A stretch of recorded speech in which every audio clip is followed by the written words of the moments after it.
है दोस्त, कैसे आप लोग उम्मीद करते हैं कि अच्छे होंगे। दोस्तों देखिए, जिन लोगों का, जी हाँ दोस्तों, ऑल इंडिया में चाहे मेल हो फीमेल हो किसी भी कैटेगरी को, जिन लोगों का बीएसएफ पोस्ट मिला है वहीं इस वीडियो को देखें, दूसरे लोगों के लिए नहीं है, ठीक है। तो ये बीएसएफ पोस्ट वालों के लिए है। तो देखिए, जो ऑनलाइन ज्वाइनिंग आता है वो किस प्रकार से आता है, और ऑनलाइन और ऑफलाइन दोनों तो बराबर ही होता है, जो उसमें लिखा होगा वो उसमें लिखा होगा। तो देखिए, जैसे कि आप लोग आईटीबीपी सीआरपीएफ सब तो देख ही लें कि उसमें क्या क्या डॉक्यूमेंट मांगा है, और आप ये जानते हैं ना कि अगर सीआरपीएफ में एक सेंटर पर जो डॉक्यूमेंट मांगा है वहीं ऑल इंडिया सभी सेंटरों पर डॉक्यूमेंट मांगेगा, ये तो स्पष्ट है। आईटीबीपी का भी जो एक सेंटर पर मांगा है वहीं ऑल इंडिया मांगा, सीआईएसएफ का भी इसी तरह होगा, मतलब सभी पोस्ट का, ठीक है। तो इसमें भी देखिए क्या क्या डॉक्यूमेंट मांगा है बीएसएफ में। तो अगर आपके पास में नहीं है तो आप लोग इसको बनवाने का कोशिश कीजिएगा, और बीएसएफ का ऑनलाइन और ऑफलाइन दोनों ज्वाइनिंग आ रहा है, ठीक है। और बिहार स्टेट का तो पूरा लोगों का ये हो गया है कि मतलब एक लिस्ट ही बना दिया है ट्रेनिंग सेंटर का, ठीक है। और धीरे धीरे सभी स्टेट का आ जाएगा। तो आइए हम दिखाते हैं वो जो ज्वाइनिंग लेटर है उसको। और इससे पहले अगर आप हमारे चैनल को सब्सक्राइब नहीं करें, सब्सक्राइब कर लेना, बेल आइकन को प्रेस कर लेना दोस्तों। तो देखिए क्या लिखा है, वहाँ पे डिस्पैच हुआ था, ये नाम रोल नंबर है। हम आपको मेन थ्योरी पहले चलते हैं क्या क्या लिखा है इसमें।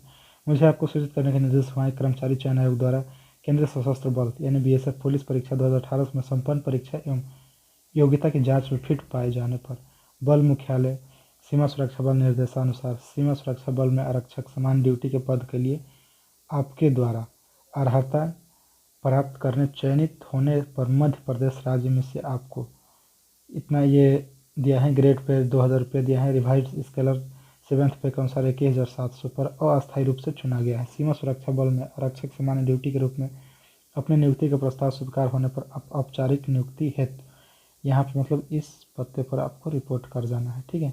कर्नाटका में, ये तो एमपी का है लेकिन कर्नाटका में रिपोर्ट करना है, ठीक।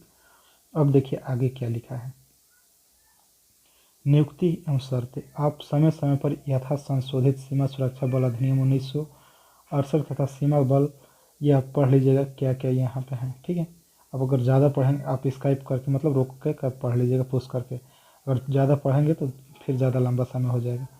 अब देखिए यहाँ पे क्या लिखा है कि प्रारंभ में आप 2 वर्ष की अवधि के लिए परिवीक्षा पर रहेंगे, और परिवीक्षा काल में यदि नियुक्ति प्राधिकारी मत में आप कांस्टेबल के रूप में बल का एक कुशल सदस्य होने की संभावना नहीं रखते हैं, तो बुनियादी प्रशिक्षण निर्धारित समय से सफलतापूर्वक पूरा नहीं करते हैं, तो सक्षम अधिकारी द्वारा किसी भी समय बिना कोई कारण बताए आपकी सेवाएं समाप्त कर दी जाएगी। देखिए 2 साल तक आपको बच के रहना पड़ेगा, सभी नियमों का पालन करना पड़ेगा। उसके अंतर्गत भी अगर कोई आप पे दिक्कत आता है तो आपको क्या करेंगे, सब वहाँ से स्थगित कर सकते हैं। इसका मतलब कोई इफ बट नहीं होगा। नियमानुसार लागू वेतन एवं भत्तों ये सब तो है। अब देखिए यहाँ पे एक 4 नंबर में, ठीक, सीआरपी और बीएसएफ इसी आईटीबीपी में यही लिखा था, यदि 10 वर्ष की सेवा काल के दौरान आप कहीं और कोई नौकरी स्वीकार करने जिसके लिए कैडर अनापत्ति दी जा चुकी है के अलावा अन्य किसी कारण से अपना इस्तीफा देते हैं, तो आपका इस्तीफा केवल तभी स्वीकार किया जाएगा जब आप प्रशिक्षण का खर्च अथवा अपने द्वारा आहरित अंतिम वेतन एवं भत्तों के आधार पर अथवा 3 महीने की सेवा पूरी न होने की दशा में जिस माह आप इस्तीफा देंगे उस माह के वेतन एवं भत्ते अपनी हकदारी के आधार पर 3 महीने के वेतन एवं भत्ते इनमें से जो भी अधिक हो सरकार को लौटा देंगे, ठीक है। इसमें लिखा गया है कि मतलब अगर जो खर्च आपका ट्रेनिंग का खर्च होगा वो लौटाएंगे, नहीं तो 3 महीने का भत्ते लौटाएंगे, और जिस महीने में आप इस्तीफा देंगे उस महीने का भी भत्ते आपको लौटाना पड़ेगा, ठीक है। वो तो मिलेगा ही नहीं। अब देखिए यहाँ पे क्या मांगा है, लिखा है कि नियुक्ति की औपचारिकताएं पूरी करने बाबत आपको निम्नलिखित दस्तावेज मूल रूप में एवं प्रत्येक की फोटो कापी जो किसी राजपत्रित कमीशन प्राप्त अधिकारी से अनुप्रमाणित की गई हो इस केंद्र में रिपोर्ट करने पर प्रस्तुत करनी होगी।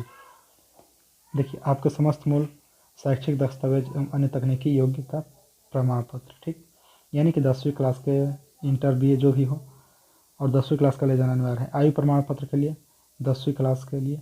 उसके बाद देखिए राजपत्रित अधिकारी से जारी एवं जिलाधिकारी, जिलाधीश, अनुविभागीय अधिकारी, अनुविभागीय दंडाधिकारी या उनसे बड़े अधिकारी के प्रति हस्ताक्षरित एवं गोल सील, गोल मोहर होना चाहिए लगाचरित प्रमाण पत्र इस पत्रांक के साथ संलग्न रूप प्रारूप अनुसार साथ में लाए। इसके साथ में है वो, उसको ले जाना है वहाँ से साइन मोहर करवा करके।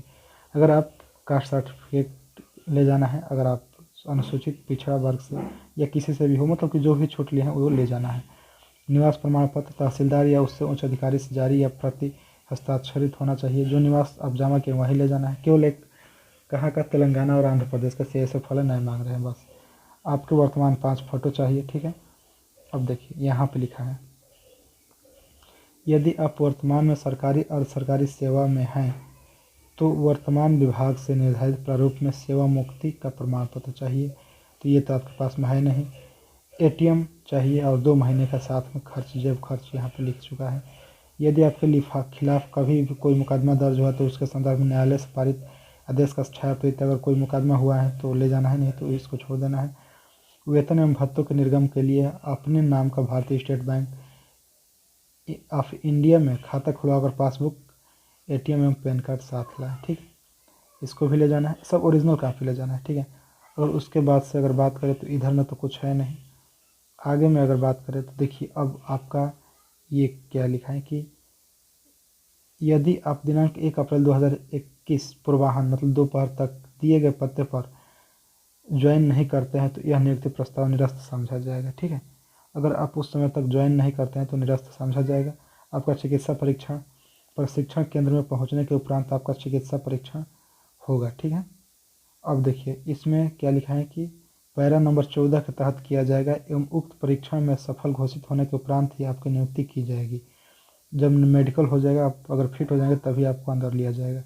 आपको यह निर्देशित किया जाता है कि आप कोविड-19 को देखते हुए कोविड का टेस्ट करवाकर उसकी रिपोर्ट साथ लेकर आएँ तथा यह सुनिश्चित करें कि उक्त कोविड टेस्ट 5 दिन से ज़्यादा पूर्व में किया हुआ नहीं होना चाहिए एवं निगेटिव रिपोर्ट होनी चाहिए, निगेटिव होना चाहिए, ठीक है। अब देखिए ये सब तो आपका नहीं है, देखिए यही सर्टिफिकेट हैं। आपको थोड़ा दिखा दें, जो लिखा था कि मतलब किसी भी उच्च अधिकारी से साइन मोहर करवाना है, तो यही सर्टिफिकेट ऑफ करेक्टर है, ठीक है।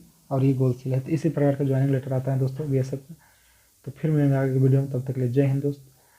और अगर नॉर्थ ईस्ट वाले बहुत ही परेशान है कि नॉर्थ ईस्ट का कोई भी ज्वाइनिंग लेटर नहीं है, अगर आप जो भी वीडियो देख रहे हैं अगर नॉर्थ ईस्ट वाले हो तो ज़रूर कमेंट करना।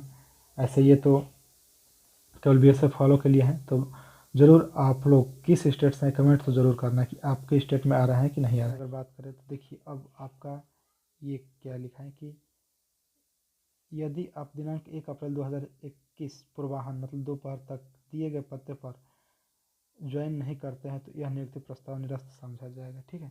अगर आप उस समय तक ज्वाइन नहीं करते हैं तो निरस्त समझा जाएगा। आपका चिकित्सा परीक्षण प्रशिक्षण केंद्र में पहुंचने के उपरांत आपका चिकित्सा परीक्षण होगा, ठीक है। अब देखिए इसमें क्या लिखा है कि पैरा नंबर 14 के तहत किया जाएगा एवं उक्त परीक्षण में सफल घोषित